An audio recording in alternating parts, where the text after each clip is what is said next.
Okay, so with my recent releases, I feel the necessity to make this video. I want to say that I never made this video, and it should have been made because I was under the impression that everyone knew these facts that I'm going to give to you guys. In my videos recently, when I crossed the line of giving information and moving into conjecture, I've always tried to ensure that it was clear. I start speaking in terms of possibilities instead of facts or objective truths within the series. Um, but in this video, I'm going to stay completely objective to the truth. And the reason why I want to stay completely objective to the truth is because people need to understand that this is not my perception like many of the things that I've talked about thus far. This is not my perception. This is what's actually happening within the series.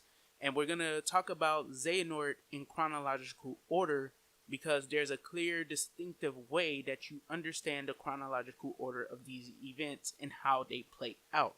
What happens in these events and how they play out, and how they create the scenario that we find ourselves in at the end of Kingdom Hearts 3. So, the first thing I'm going to talk about is a character change. It's about time I finally really sit here and talk about this in complete totality. First, let me say that a character change in the perspective of myself is a complete motive change in the character. A complete motive change in the character. This means what changes about the character is established, because in order for it to be the motive of the character, the motive has to be given to us as the players, as the consumers of the content. If the character's motive has never been established, then you cannot say the character has changed, only that more revelations can come out. In the case of Xehanort himself has never disclosed what it is he wanted. He only gave vague details about what he wanted in his reports, and then what we saw of him in Kingdom Hearts Birth by Sleep was from the perspective of Ericus. Ericus is already disclosed to be a madman via the side of light. He is on the other side of the spectrum of Xehanort. He's on the side of light, but corrupted by light in the same way that Xehanort is corrupted. Xehanort, being as cunning and methodical as he is, uses this to form a reason to strike Ericus down in front of Terra, who he hoped would turn Terra into the vessel he needed to go off into the future. Instead, Terra rises against him, being placed more so in his light to stand against Xehanort. This is why he says, at times I find your progress striking, because it's mind-boggling to him that he can see his master get struck down, and instead of going into his darkness, he goes more into his light. This is why he tells him, or he insinuates to him, that he will kill Terra, Ventus, and Aqua. This is why he insinuates that to Terra, because he's trying to get him to fall into the darkness. Killing Ericus pushed him further into the light for some reason. So, we also know that Xehanort said in the reports that he was trying to change the balance of the universe. He does this again in the scene when he strikes down Ericus. Ericus tells Aqua that the land of departure holds a huge place in the balance between light and darkness in the universe. When he says the world, it's in the context of the universe. Destroying the land of departure upsets that balance. This is how the Heartless have an easier time getting into the realm of light. This is why the Heartless is starting to appear in Sora's dreams in Kingdom Hearts 1. This is why in the Ansem reports of Kingdom Hearts 1, they are already present as Ansem gets closer to opening the door of Radiant Garden. This is why they start to appear. Master Xehanort has already shifted the balance himself. The old man himself shifts the balance with the destruction of the land of departure. That is fact. he achieved already. So that's two of the goals he mentions. When he mentions in his reports about being a god, the Keyblade wielder, the person who opens Kingdom Hearts' door and has the world purged via Kingdom Hearts, will be the person who is capable of reshaping the world. Who else is supposed to reshape the world than the key bearer, the person with the X-Blade, the person that opened the door and initiated the purge? It is the key bearer who creates the new world. This is what he sought in Kingdom Hearts 3. And the final one, this is the big one. People think that Xehanort is a character that is trying to consume the world in darkness, when he says in the Ericus scene, from Ericus's perspective, this is the hint that he's not 100% evil. He's not evil. Like, he's not malicious. Oh my god, I don't even know how to put it.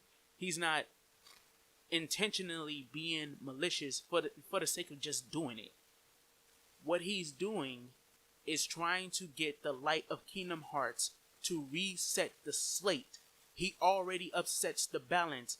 What he's talking about in his reports is what he does in Birth by Sleep. Destroying the Land of Departure blankets the world in darkness. It allows darkness to have the control that is needed for Kingdom Hearts to see the world as unworthy, to wipe the slate clean. This is something Kingdom Hearts itself has to decide. He's a warrior of light that sides with the darkness. This is how he's always been described. This is why he's called the Dark Seeker. Like, Jesus Christ, bro. That's why he's called the Dark Seeker. Now we can move on to the next part. With all and I mean this video with all due respect, dude. Like, honestly, I'm just trying to course correct a lot of thinking, because this is all factual stuff. If you go back into the series and look at the scenes yourself, it's all factual stuff. Everything he mentions in his reports, either the old man did it, Ansem the Seeker of Darkness did it, Xemnas did it, or young Xehanort did it. He does everything he plans out in the Xehanort reports. The only thing that seems different, or the only thing that isn't in the Xehanort reports, is the 13 Seekers, which is the true way to achieving the goal. When he talks about the Keyblade breaking into 13 pieces of darkness and 7 lights in Birth by Sleep's reports. So even that is honestly still covered. It's just how it evolved into the 13 Seekers. That's the only difference. Oh, God. And then, when it comes to the Master of Masters and the foretellers, when I say that Xehanort's fear, the fear aspect, him being afraid to just simply die, that is not a perception that I have. That is a revelation given to us within Kingdom Hearts 3. If you pay attention to Kingdom Hearts 3, and then we finally got Dark Road, which confirmed this. At first, it still wasn't conjecture. It was just being hinted at with just simply Kingdom Hearts 3. When Dark Road came out and it was confirmed that he is player character, I put out a video talking about why it made perfect sense. Why him being player character and him having the memories explains everything that he does over in the span of his lifetime, all the way to the events of Kingdom Hearts 3, in which he hands the Keyblade to Sora. The reason why this made perfect sense is because when Xehanort asks about the Lost Masters at the beginning of Kingdom Hearts 3, he is inquiring as a friend of a member of the royal family who already has knowledge of the foretellers and the Lost Masters and the prophecy of them returning. When he brings it up to Erica for the sake of asking, he is asking because he's trying to get the truth out of Ericus. Ericus denies him this truth, and he tells him, you can drop the facade. After Ericus wins their chess game, at the end of Kingdom Hearts 3, the epilogue and why it shows us the scene with them still playing chess or them beginning a new chess game is Ericus coming clean to Xehanort, that he knows about the foretellers, that he knows about the Lost Masters. In that moment, he comes clean to Xehanort that yes, the Lost Masters, the foretellers, there's something that exists, and him and his family, or the scholars at Scholar at Kylam, knows about them, and subsequently the fear that he has already from just simply his memories, that they will return, is something that may be a possibility. Of course, we don't see what Ericus tells him, but it is him acknowledging what Xehanort seeks. He gives him clarity. He gives him what he seeks. He gives him, I forgot what do you call it? He gives him damn it. It's the same word, like he gives him closure. That's what it is. He gives him closure. But instead of him, Xehanort, accepting this closure and understanding that the royal family has already have plans in place, that they will be able to circumvent the event of the foretellers returning, he goes on to try and stop this from occurring himself. What does Xehanort tell Ericus? Now hand over the Keyblade, Xehanort. It is too late. For us perhaps, but not for them. No, I can do this. He's afraid of the foretellers returning. If you look at the beginning of Dark Road, it specifically skips the point when he gets beaten to death by all 5 foretellers. That's purposeful because they're hiding the fact at the beginning that this is what's driving him to commit the actions he commits. How do we know this? When his friends are killed at the end of Kingdom Hearts Dark Road, which is given to us as a scene in the very first episode, we see what?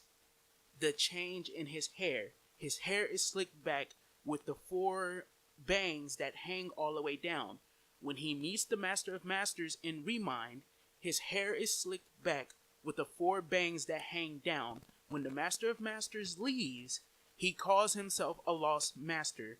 Xehanort is shocked by this revelation. Xehanort, who already had it confirmed by Ericus that the lost masters are a real thing. His memories that he's been having since he was a child and up to this point that he thinks to be just simply dreams, they are real. The royal family are aware of the lost masters. This is not something he dreams about because it's just dreams. He is literally cursed with the information of his past life. That's how the story is playing out as it revolves around Xehanort. And what it does is not make him redeemable. It does not make him somehow infallible to all of the things he did. That's not the point of why the series is telling us this now. The point of it is to show that and this is where conjecture comes in. This is the only thing I'm going to make about conjecture towards the series, because this hasn't been 100% confirmed. This is why when he finds out that he cannot see beyond the events of Dream Drop distance, he resolves to ensure that Sora himself is the person who goes on beyond him to carry on the Keyblade's truth, to carry on the Keyblade, the X-Blade. This is why Sora is in a duality. This is why it's shaping up for Sora to be in a duality with the Master of Masters. The Master of Masters himself told Lushu that the one who can destroy darkness exists within the future. Sora is the main character. How would it not be Sora? Sora also apparently seems to have the Keyblade and the real no-name Keyblade, the Master of Masters Keyblade. He has both of them now. And if the Master of Masters Keyblade is a Kingdom Key like I think it is, which if you look at the design of the no-name Keyblade and you consider it's just a keychain, the prongs that creates the crown on the Keyblade and on the Keyblade, or the Kingdom Key and the Kingdom Key D, sorry, that's what they're called. The Kingdom Key and the Kingdom Key D, the way that the no-name is shaped is in that exact same way. Think about Riku and his Keyblade. You think that fucking car key will transform into Keyblades that look exactly like the keys we've seen thus far? No. If he put another Kingdom Key, it'll be just like Mickey's Kingdom Key D, to where he took the Starlight Keyblade, or the one that Yen Sid had, and connected it to his Kingdom Key D, and now we see that it looks like it has a galaxy in the center. And of course, nigga, think about the fucking galaxy in the center of Mickey's Keyblade. It's a goddamn fucking keychain, bro. The eye is a keychain. That's why I think the no name is actually a kingdom key, and this is why there's two of them that intersect with the X blade. Somehow Sora is in a duality with the Master of Masters. That's the only thing that we don't know for certain. But this is exactly how the series is building up. But that's the Xehanort stuff that I needed to talk about. Man, like certain stuff is just is what it is. It's like I'm not basing as much as you think on conjecture. And again, I'm saying this respectively. I'm being more stern because I need you guys to understand, because if I'm gonna do the Master of Masters video eventually, I need you guys to understand what is conjecture and what's not. When I talk about Xehanort having fear of the foretellers and stuff like that, the only thing I can truly say that I've been pushing in multiple videos that is 100% conjecture is the stuff about Ava and Skylar at Kylum. And the only reason why I say the stuff about Ava and Skylar at Kylum is because she may have been his first clue. She may be why he randomly brings up the Lost Masters to Ericus. Like, there's a reason why he brings it up. Like, even this has to have a reason. There's no coincidences in the series. So why he brings it up has to have a reason. From the day he came to Skylar at Kylum and he met Ericus and they became friends, he knew he was royalty. He mentions that in his reports. This begins with him not wanting to fall behind Ericus just because he's royalty. And then this transforms into him seeking resolution, him seeking solace and closure by asking Ericus if he's aware of the Lost Masters. But what comes with the Master of Masters isn't what instigates this event. It precedes his connection to the Master of Masters. This is why his hair looks like how it looks at the beginning of Dark Road. He hasn't yet found out about the Master of Masters being a lost master. He asks Ericus. Ericus apparently comes clean to him about the truth in Kingdom Hearts 3's epilogue. Kingdom Hearts 3's epilogue. I don't know why I said Kingdom Hearts. Kingdom Hearts 3's epilogue. He comes clean to him. This is why he says, I heard about this new game. He's going to tell him the truth. That's what that scene is telling us. And then when he meets the Master of Masters, this is why it comes in Remind. He tells him that he's a lost master. This is purposeful. The Master of Masters told Luciu to ensure that the Dark Seeker who he sets on his path, the Master of Masters is guiding him to the path of being the Dark Seeker. Why else do you think he tells him he's a lost master? It's to put the fear in him to make him go on to do the things he did. But this is being Boy Mazia. Take care of yourself and take care of each other. And I just wanted to put this video out to clear some stuff up. Clear up this whole Xehanort change stuff. He didn't change. We only got Ericus's perspective within Birth by Sleep. Xehanort says in the reports himself that Ericus did not understand him. He did not understand why it is he wants to do the things he wants to do. The only thing Ericus makes out of everything that he tells him, meaning that scene could have played out completely differently. The only thing Ericus heard is that I want to open Kingdom Hearts. I want to blanket the worlds in darkness. And Ericus is like, motherfucker, are you for real? And when he tries to attack him, why do you think Xehanort doesn't kill him in that moment? Like, logic. Why do you think he doesn't kill him in that moment? He could have did it before Terra, Aqua, and Ventus were ever even around. Come on, bro. He found Ventus. He could have did it after he found Ventus. He found Ventus. When he found Ventus, oh man, guess what? I got a kid I can go into the future with. Bow, Ericus, fuck you. Let me jump into Ventus. Alright, the future, I'll go on into the future now. He could have just did it that way. It is because Ericus didn't understand him. He perceives him to be insane. And that's why Ericus is pushed by the light within him, by the corruption of light of his heart, to attack Ventus. This is mentioned in another glossary or index or something like that. I forgot which one it was. I'll have it in the video for sure. Where Xehanort straight up says he knew he could push Ericus to commit that action because he is poisoned by the light. But again, take care of yourself, take care of each other, and I'll catch you guys in the next one. Peace the heck out.